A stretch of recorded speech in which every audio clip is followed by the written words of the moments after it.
Hello friends, कैसे हैं आप लोग। आज हम पढ़ेंगे अपने लेक्चर नंबर 3 में अर्थ के मोशंस के बारे में, जो कि है रिवॉल्यूशन और रोटेशंस, और इनका क्या इफेक्ट पड़ता है हमारी अर्थ के ऊपर। तो चलो शुरू करते हैं। This is something about me. तो सबसे पहले रोटेशन क्या होता है। रोटेशन है अर्थ अपने एक्सिस पे चारों तरफ घूमती है, वेस्ट से ईस्ट की तरफ चक्कर लगाती रहती है, जिसकी वजह से दिन और रात बनते हैं। उसको बोलते हैं rotation, movement of earth on its axis. उसके बाद आते हैं रिवॉल्यूशन। रिवॉल्यूशन क्या है, जो सन के चारों तरफ जो पृथ्वी है जो चक्कर लगाती है, उसको बोलते हैं रिवॉल्यूशन।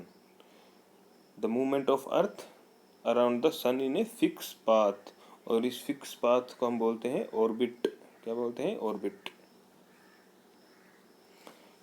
तो देखो, इसमें देखते हैं कि किस तरह से ये रिवॉल्व और रोटेट करती है। ये है रिवॉल्यूशन, जो सन के चारों तरफ अर्थ चक्कर लगाती है, इसको बोलते हैं रिवॉल्यूशन। और ये है रोटेशन, जो कि अर्थ वेस्ट टू ईस्ट घूमती रहती है अपने एक्सिस पे। ये है अर्थ का एक्सिस और ये वेस्ट से ईस्ट घूम रही है, तो इसको बोलते हैं रोटेशन और रिवॉल्यूशन। तो ये है मोशंस ऑफ द अर्थ।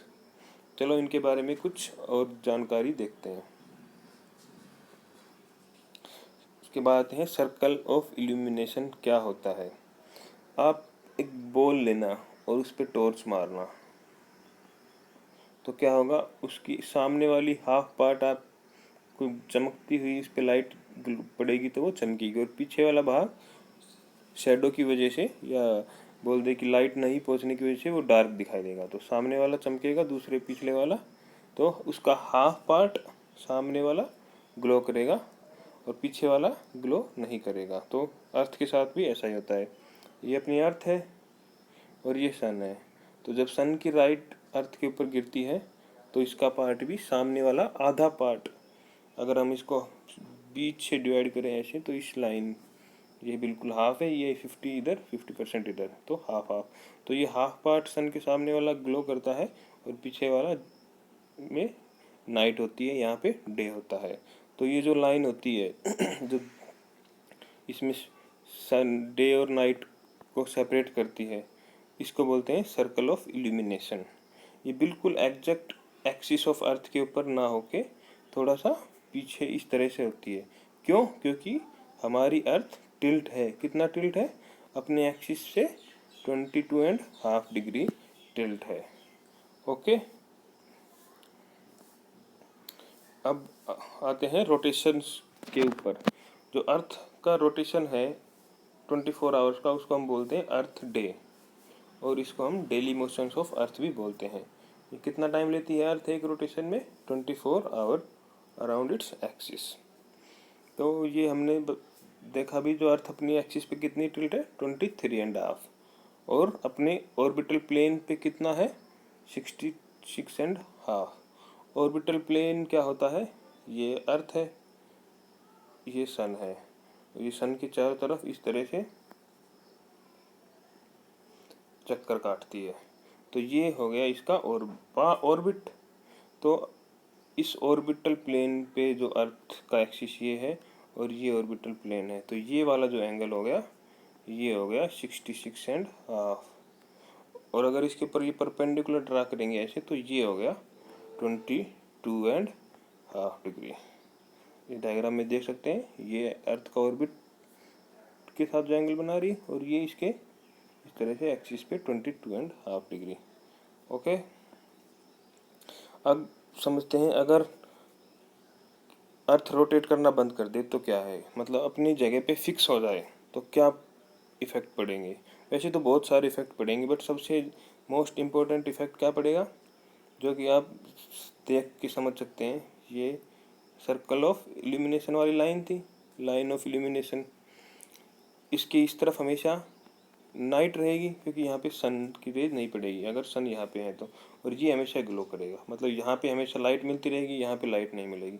तो क्या होगा, हमेशा क्या होता है, जब दिन के अंदर क्या है, पृथ्वी के ऊपर सन की लाइट गिरती है, तो सन की हीट पृथ्वी एब्जॉर्ब करती है और रात के टाइम इसको रिलीज करती है।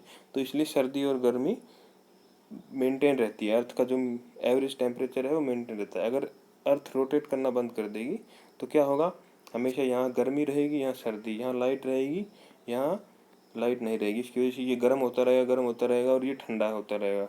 तो इसलिए ये बन जाएगा आग का गोला और ये हो जाएगा बिल्कुल बर्फ़। तो इस पे क्या होगी, इस सिचुएशन में life will not be possible on the earth. Okay, revolution वाले पे आते हैं। रिवॉल्यूशन का क्या इफेक्ट पड़ता है।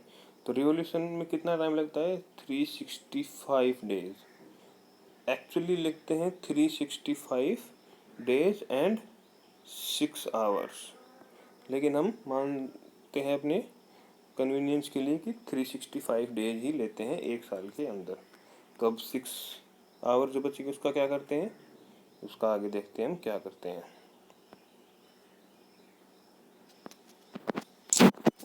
लीप ईयर आप लोगों ने सुना होगा, हर 4 साल बाद एक लीप ईयर आता है। क्या होता है लीप ईयर, लीप ईयर में कितने दिन होते हैं, 366 डेज। तो ये 1 डे कहाँ से एक्स्ट्रा आया, वो आया जो हमारा 6 आवर्स जो बचा हुआ था। 6 × 4 इज इक्वल टू 24। तो एक डे एक्स्ट्रा हो गया ना, तो इसीलिए हो गए लीप ईयर में 366 डेज। समझते हैं ऐसा क्या है। मान लो यहाँ अर्थ की एक पोजीशन है, अब इसको यहाँ से यहाँ पे वापस आने में लगते हैं 366 days and 6 hour, sorry 365 days and 6 hour. अब हमने क्या माना कि एक साल में हमने 365 डेज लिए, 365 डेज लिए तो मतलब क्या होगा, अर्थ यहाँ है, यहाँ से स्टार्ट होके तो अर्थ कहाँ ही यहीं यहाँ आसपास इस लाइन के आसपास पहुँचेगी 365 डेज में। 6 आवर और होंगे तो ये एक्चुअली इस पोजीशन पे आएगी, लेकिन हमने 6 आवर नहीं लिए। अगले साल क्या होगा, यहाँ से यहाँ चलते चलते चलते अर्थ 365 डेज में यहाँ तक पहुँचेगी, तीसरी साल में यहाँ तक। तो एक्चुअल पोजीशन से अर्थ पीछे है ना, तो इस डे को कंप्लीट करने के लिए हम 1 डे लीप ईयर में ऐड कर देते हैं, जिसकी वजह से यहाँ 360 डेज मानते हैं और अर्थ फिर से इस पोजीशन में यहाँ से हम फिर कैलकुलेट करने लगते हैं। वैसे तो एक साल के अंदर 365 डेज और 6 आवर में अर्थ यहाँ पे पहुँचती है, लेकिन हम अपने कन्वीनियंस के लिए 365 डेज मानते हैं, 6 आवर माइनस कर देते हैं, जिसकी वजह से एक डे का गैप आ जाता है 4 साल में। वो हम एक डे 4 साल लीप ईयर में ऐड करके फिर से उसी पोजीशन से कैलकुलेट करने लग जाते हैं। तो ये था लीप ईयर का फंडा।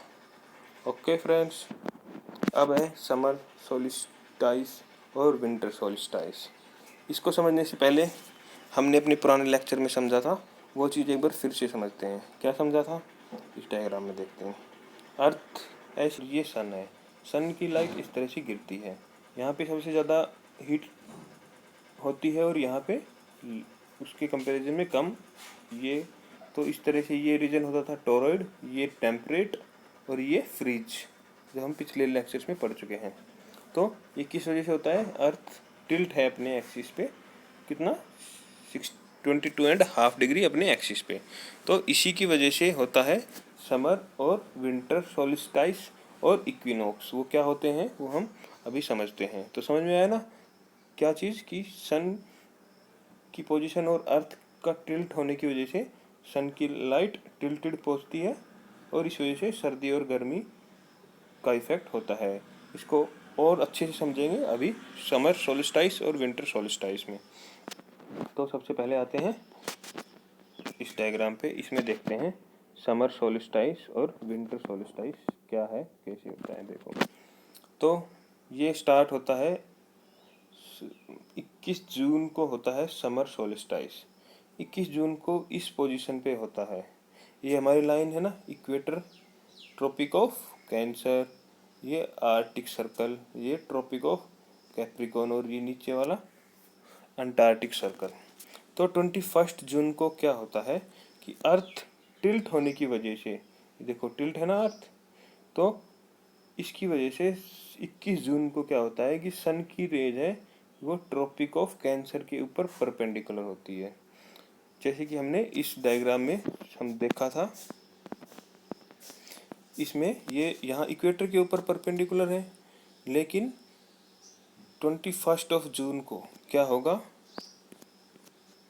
इसमें देखो 21 जून को ये सन की जो लाइट है वो ट्रॉपिक ऑफ कैंसर पे परपेंडिकुलर होगी, और यहाँ पे, और इस वजह से यहाँ पे इस तरह यहाँ पे ये स्लैंट रेंज बनेगी, यहाँ परपेंडिकुलर और यहाँ पे।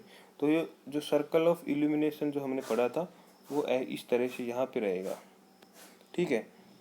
इसकी वजह से क्या क्या इफेक्ट होंगे, ये इसको यहाँ से, ये इक्वेटर के ऊपर से ये हो गया नॉर्थ हेमिस्फीयर और ये साउथ हेमिस्फीयर। तो आप इस डायग्राम में देख सकते हैं, अगर ये साउथ हेमिस्फीयर वाली इक्वेटर वाली लाइन जो हम यहाँ से ड्रा करें, इस तरह से इक्वेटर है ना, ये अपना साउथ हेमिस्फीयर है, ये नॉर्थ है। तो आप देख पा रहे हैं कि नॉर्थ में ज़्यादा सनलाइट है और साउथ में कम है। ये देखो जो ब्लू वाला पोर्शन है वो है लाइट वाला, जो तो नॉर्थ हेमिस्फीयर में ज़्यादा लाइट है। क्यों? क्योंकि अर्थ की टिल्ट होने की वजह से इस तरह से होता है। तो समर सोल्स्टिस में क्या होता है, नॉर्थ हेमिस्फीयर के अंदर सन ज़्यादा टाइम तक रहता है, और इसी वजह से आपने देखा होगा जो हमारे यहाँ गर्मियाँ होती हैं, दिन बड़े होते हैं, रातें छोटी होती हैं। कब होती है ये? समर्स के अंदर। तो इसको हम बोलते हैं समर सोल्स्टिस। इसी तरह इसके अपोजिट होगा विंटर के अंदर। विंटर के अंदर इसको बोलेंगे विंटर सोल्स्टिस। ये कब होगा? ये होता है 22 दिसंबर को। तो देख सकते हैं इस डायग्राम में, ये इसकी अपोजिट पोजीशन हो गई। किसके अपोजिट? देखो ध्यान से, ये इस वाली अर्थ इस तरफ टिल्ट थी, और ये इस वाला पोर्शन था। ये अगर इसको यहाँ से ड्रा करें, ये इक्वेटर के ऊपर, तो ये देखो नॉर्थ हेमिस्फीयर, साउथ हेमिस्फीयर। इधर देखें, ये इक्वेटर है, तो इसके अंदर ये इक्वेटर के ऊपर ऐसे लाइन ड्रा करेंगे तो आपको नज़र आएगा यहाँ पे नॉर्थ और यहाँ पे साउथ। तो साउथ हेमिस्फीयर में ज़्यादा देर तक सनलाइट रहती है। तो सन जो यहाँ पे नॉर्थ हेमिस्फीयर में जो हो रहा था 21 जून को, उसका बिल्कुल अपोजिट होता है। कब? 22 दिसंबर को, जो कि हमारे यहाँ पे सर्दी पड़ती है।